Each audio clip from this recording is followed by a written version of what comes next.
Hello. അന്നേരം ഞാൻ എടുത്ത പുതിയൊരു ട്രേഡാണ്. അന്നേരം അത് GBP AUഡിലാണ് ട്രേഡ് എടുത്തത്. ട്രേഡ് എടുക്കാനുള്ള കാരണം എന്ന് പറഞ്ഞാൽ 6 മന്തിൽ വരിക. ഇപ്പോൾ 6 മന്തിൽ എനിക്ക് ഇവിടെ ഓർഡർ ബ്ലോക്ക് ഉണ്ട്. ഈ ഓർഡർ ബ്ലോക്ക് ലിക്വിഡിറ്റി CP ചെയ്ത്, പക്ഷെ അത് ക്ലോസ് ചെയ്തിട്ടില്ലല്ലോ. അങ്ങനെ അതിൽ നിന്ന് 3 മന്തിലും ഈ ലോ CP ചെയ്തിട്ടില്ല. അതിൽ നിന്ന് 1 മന്ത് ഞാൻ നോക്കുമ്പം എനിക്ക്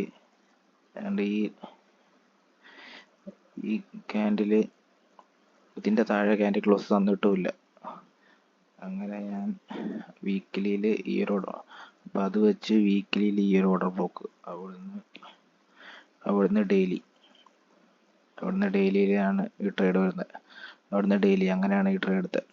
ഇതാണ് ടാർഗറ്റ്. ഒരു 1:3.79 ട്രേഡ്. അത് ഞാൻ വരുവാണെങ്കിൽ ഞാനൊരു 1:4 ടാർഗറ്റ് ചെയ്യും. 1:4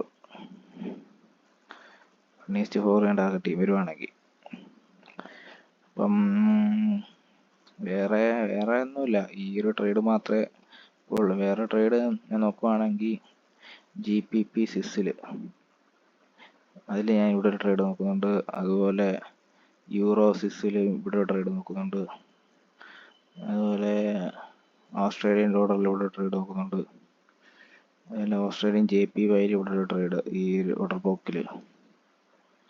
വേറെ ട്രേഡൊന്നുമില്ല. ഇപ്പോൾ ഇത്രയേ ഉള്ളൂ. ഇപ്പോൾ ഈ ഒരു ട്രേഡ് മാത്രമേ ഉള്ളൂ. എന്തായാലും നമുക്കിത് വെയിറ്റ് ചെയ്യാം. ഓക്കെ. മാർക്കറ്റ് ഇപ്പോൾ ക്ലോസ്ഡ് ആണ്. ഈ മാർക്കറ്റ് ഞാൻ ഷൂട്ട് ചെയ്യുന്ന മാർക്കറ്റ് ക്ലോസ് ആയിട്ടാണ് ഞാൻ വീഡിയോ എടുക്കുന്നത്. അന്നേരം ഇത് ഓപ്പൺ ആയിട്ട് നമുക്ക് നോക്കാം. അടുത്ത വീക്ക് പ്രോഫിറ്റ് വരുവാണെങ്കിൽ അടുത്ത വീക്ക് വരുമെന്ന് തോന്നുന്നില്ല. SL വരുവാണെങ്കിൽ അടുത്ത വീക്ക് വരും. എന്തായാലും നമുക്ക് നോക്കാം, അടുത്ത വീക്ക് എന്താവും നോക്കാം.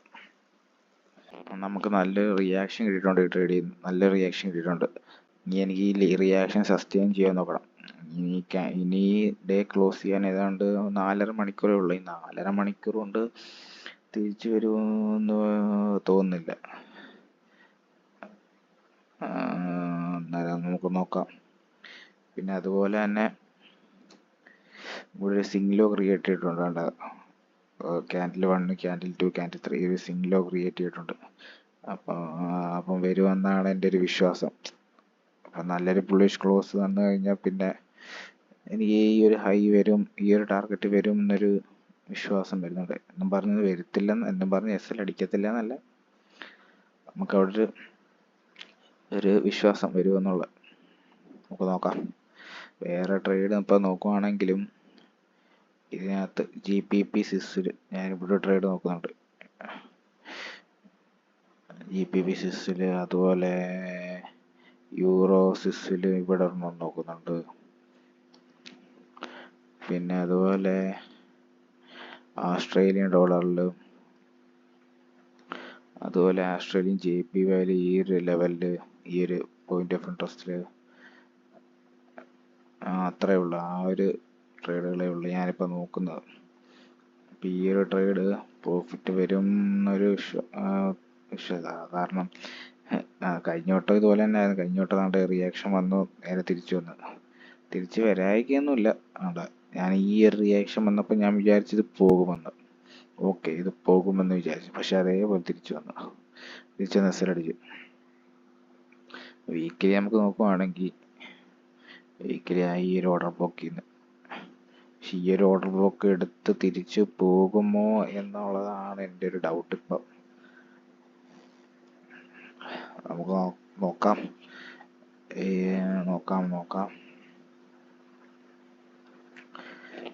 വേറെ ഞാൻ പറഞ്ഞില്ലേ, GBP SISL ഞാൻ ഈ ഒരു പോയിന്റ് ഓഫ് ഇൻട്രസ്റ്റ് നോക്കുന്നുണ്ട്. അതൊരു 1 മന്ത് ഈ ഒരു ഓർഡർ ബ്ലോക്കിൻ്റെ റിഫൈൻ ചെയ്ത് കൊണ്ടുവന്നേ. വീക്കിലി ഓർഡർ ബ്ലോക്ക് ചെയ്യുന്ന ഡെയിലി ഈ ഒരു ക്യാൻഡിൽ എടുക്കുന്നവരും ഉണ്ട്. പക്ഷേ പക്ഷെ എനിക്കെന്തോ ഇങ്ങനെ എടുക്കാൻ തോന്നുന്നു. ഇങ്ങനെ എടുക്കുമെന്ന് വരുന്നു, കാരണം ഇതാണ് ലാസ്റ്റ് ക്യാൻഡിൽ. അപ്പം അവിടെ വരുമെന്ന് തോന്നുന്നു. നോക്കാം. വേറെ യൂറോസിസിൽ എനിക്ക് ആ ട്രേഡ് വന്നാൽ ഈ ട്രേഡും വരും. ചിലപ്പം വരത്തില്ല, കാരണം ഇവിടെ ചിലപ്പം വരത്തില്ലായിരിക്കും, കാരണം അത് ഇതുമായിട്ടൊരു കോറിലേഷൻ ഉണ്ടാക്കും. അത് SMT ഉണ്ടാക്കും എന്നാണ് എൻ്റെ വിശ്വാസം. എന്നും തോന്നുന്നുണ്ടെങ്കിൽ എനിക്ക് ഇവിടുന്ന് ഒരു SMT ഉണ്ടാക്കാൻ സാധ്യതയുണ്ടോ എന്നൊരു ഡൗട്ടുണ്ട്. അതുപോലെ ഈ ട്രേഡ് ഞാൻ വിചാരിച്ചു ഒന്നുകൂടെ വന്ന് പോകുമെന്ന് പറഞ്ഞു, വിചാരിച്ചു ഈ ലെവലിലേക്ക്. പക്ഷെ വന്നില്ല, നേരെ റിയാക്ഷൻ അടിച്ചു. നേരെ ഓസ്ട്രേലിയൻ ഡോളറിൽ ഇവിടെ ഈ ഒരു പോയിന്റ് ഓഫ് ഇൻട്രസ്റ്റ്, അതുപോലെ ഓസ്ട്രേലിയൻ JPY ഇവിടെ ഒരു പോയിന്റ് ഓഫ് ഇൻട്രസ്റ്റ് ഉണ്ട്. ഡോളർ മുകളിലോട്ട് തന്നെ, അപ്പ് സൈഡിലേക്ക് തന്നെ. ഇനി എനിക്ക് തോന്നുന്നു ഇതാണ് അടുത്ത ടാർഗറ്റ്, ഡോളറിൻ്റെ അടുത്ത ടാർഗറ്റ് ഇതാ. അപ്പോൾ ഓക്കെ, അപ്പം നമുക്ക് എന്തായാലും ഈ ട്രേഡിൽ വെയിറ്റ് ചെയ്യാം. ഓക്കെ, ഞാൻ ഇന്നലെ പറഞ്ഞായിരുന്നു ഇത് നല്ലൊരു ക്ലോസ് കിട്ടിയ, അതായത് ഈ ക്യാൻഡിൽ നല്ലൊരു ക്ലോസ് കിട്ടിയ ഇതെനിക്ക് നല്ലൊരു ചാൻസ് ഉണ്ടെന്ന് ടാർഗറ്റ് വരാൻ. ഇന്ന് തന്നെ പക്ഷെ ഇന്ന് തന്നെ വരുമെന്ന് ഞാൻ വിചാരിച്ചില്ല. പക്ഷെ ഇന്ന് തന്നെ വന്നത് നല്ല ട്രേഡായിരുന്നു. അത് എനിക്ക് 2-3 ദിവസം ഞാൻ ഹോൾഡ് ചെയ്തു. 3 ദിവസം നല്ല ട്രേഡ്. പക്ഷെ ഇവിടം വരെ ഞാൻ ടാർഗറ്റ് ചെയ്യാമായിരുന്നു. എനിക്കത് 5.5 റേഷ്യോ കിട്ടിയാണ്. പക്ഷെ അത് ഞാൻ ഓൾറെഡി TP സെറ്റ് ചെയ്ത് വെച്ചായിരുന്നു. അതുകൊണ്ട് ഞാനത് ടാർഗറ്റ് ചെയ്തില്ല. ഇത് കുഴപ്പമൊന്നുമില്ല, 1:4 നല്ല ട്രേഡായിരുന്നു. പക്ഷെ അത് ഞാൻ ഇന്ന് ഉച്ചയ്ക്കായിരുന്നു. അത് നല്ലൊരു മൂവായിരുന്നു. നല്ലൊരു മൂവ് കിട്ടിയായിരുന്നു.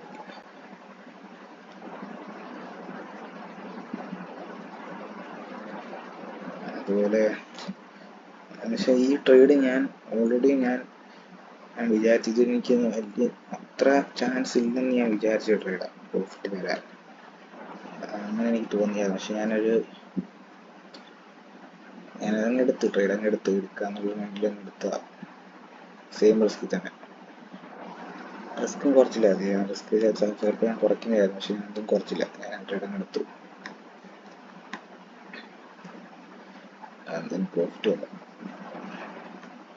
നല്ലൊരു മൂവായിരുന്നു. ഇന്നലെ തൊട്ട് 1 ഡയറക്ഷൻ മൂവായിരുന്നു. വി ഷേപ്പ് റിക്കവറി വന്നിട്ട് അത് ഞാൻ ഇന്നലെ പറയുകയും ചെയ്തായിരുന്നു. ആ വീഡിയോ ഇന്നലെ ഞാൻ പറയുകയും ചെയ്തായിരുന്നു. എനിക്കിവിടെ സിഗ്ലോ ക്രിയേറ്റ് ചെയ്താൽ എനിക്ക് നല്ലൊരു ചാൻസ് ആയത് മുകളിലേക്ക് പോകാനുള്ളത്. നെറ്റ്വർക്കിന് എന്തൊരു പ്രശ്നം, അതാണ് ഈ കിടന്ന് ലോഡാവുന്നത്.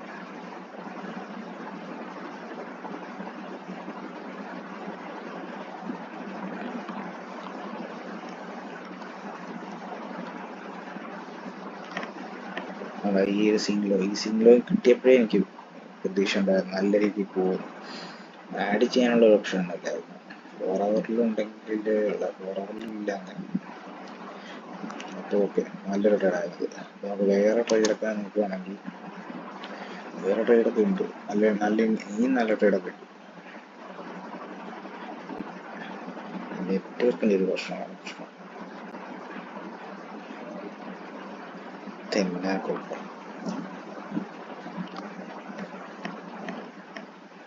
യൂറോ ന്യൂസിലൻഡ് ഡോളറിൽ ഞാനിവിടെ ഈ ഒരു ലെവലിൽ ട്രേഡ് നോക്കുന്നുണ്ട്.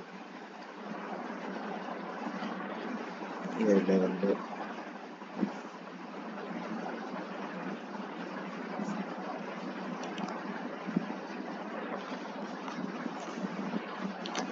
ലെവലിൽ ട്രേഡ് നോക്കുന്നുണ്ട്. ഈ ഒരു ഓർഡർ ബുക്ക് ചെയ്യുന്നു ഒരു ഹയർ ടൈം ഫ്രെയിം വീക്കിലോടൊപ്പം. അതുപോലെ ഇവിടെ എനിക്കൊരു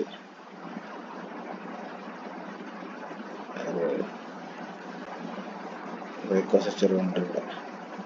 അപ്പോൾ അതിൻ്റെ ടോപ്പ് എൻ്റെ. അപ്പോൾ ഞാൻ ഇവിടെ ഒരു ട്രേഡ് നോക്കുന്നുണ്ട്. ഇപ്പം യൂറോ ന്യൂസിലൻഡ് ഡോളർ.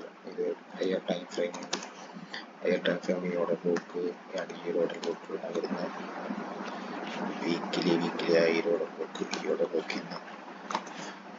ഡെയിലി 50% ഈ ഈ ഒരു ട്രേഡ് നോക്കുന്നുണ്ട്. അതുപോലെ ബ്രിട്ടീഷ് സ്വിസ്സിൽ ഞാൻ ഈ ഒരു ട്രേഡ്, അത് എനിക്ക് തോന്നുന്നു രണ്ട് ഏകദേശം ഒരേ ഇതാണ്.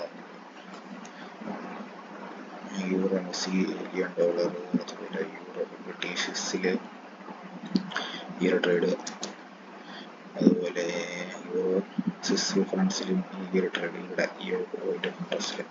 അപ്പം അതും മന്ത്ലി എന്നുള്ള മന്ത്ലി വീക്കിലി ഡെയിലി. പക്ഷെ ഇതെനിക്കൊന്നും ഇപ്പോഴും വരത്തില്ലെന്ന് തോന്നുന്നു യൂറോ സ്വിസ്സിൽ. അതുപോലെ ഇതില്ല, ഇതിനകത്തില്ല. പിന്നെ ഓസ്ട്രേലിയൻ ഡോളർ ടാർഗറ്റ് ഞാൻ ഉദ്ദേശിക്കുന്ന 50% ഇവിടെ വരുമെന്ന് നോക്കട്ടെ. ഇവിടെ വന്നിട്ട് റിയാക്ഷൻ നോക്കിയിട്ട് ഞാൻ എടുക്കത്തുള്ളൂ. കാരണം പറഞ്ഞാൽ മന്ത്ലിയിൽ ഈ ലോയ, അപ്പോൾ ഈ ഒരു താഴേക്ക് വരാൻ സാധ്യത ഉണ്ടെന്ന് എനിക്ക് തോന്നുന്നു. കാരണം ഇതിൽ ഒരു കാരണം പറഞ്ഞാൽ ഈ ത്രീ മന്ത് ക്യാൻഡിൽ 7 ദിവസത്തിൽ ക്ലോസ് ചെയ്യും. ഇങ്ങനെ ക്ലോസ് ചെയ്യുകയാണെങ്കിൽ ഈ ലോ എടുക്കും. ഈ ഒരു ഫെയർ വാല്യൂ ഗ്യാപ്പ് ഉണ്ട്, ഈ ഒരു ഫെയർ വാല്യൂ ഗ്യാപ്പിലേക്ക് വരും. ഈ ഒരു ഫെയർ വാല്യൂ ഗ്യാപ്പിലേക്ക് വന്നു കഴിഞ്ഞാൽ നമ്മൾ ഇവിടെ ട്രേഡ് എടുക്കുകയാണെങ്കിൽ എസറടിക്കും. അതുകൊണ്ട് അത് കാര്യമില്ല. അതുകൊണ്ട് നോക്കിയിട്ടേ എടുക്കത്തുള്ളൂ ആ ട്രേഡ്. അപ്പം അത്രയേ ഉള്ളൂ. അപ്പം ഞാൻ അത്രയും ട്രേഡേ ഉള്ളൂ. പിന്നെ ഓസ്ട്രേലിയൻ JP അത് നല്ല ടൈം എടുക്കും. പിന്നെ അപ്പം അത്രയും ട്രേഡേ ഉള്ളൂ. DXY എന്തായാലും ഇതാണ് ടാർഗറ്റ് മുകളിലേക്ക്. അപ്പം അടുത്തൊരു വീഡിയോയിൽ അടുത്തൊരു ട്രേഡുമായി, കിടിലൻ ട്രേഡുമായി. അപ്പോൾ എല്ലാവരും സബ്സ്ക്രൈബ് ചെയ്യണം, ലൈക്കും ചെയ്യണം. Okay, thank you.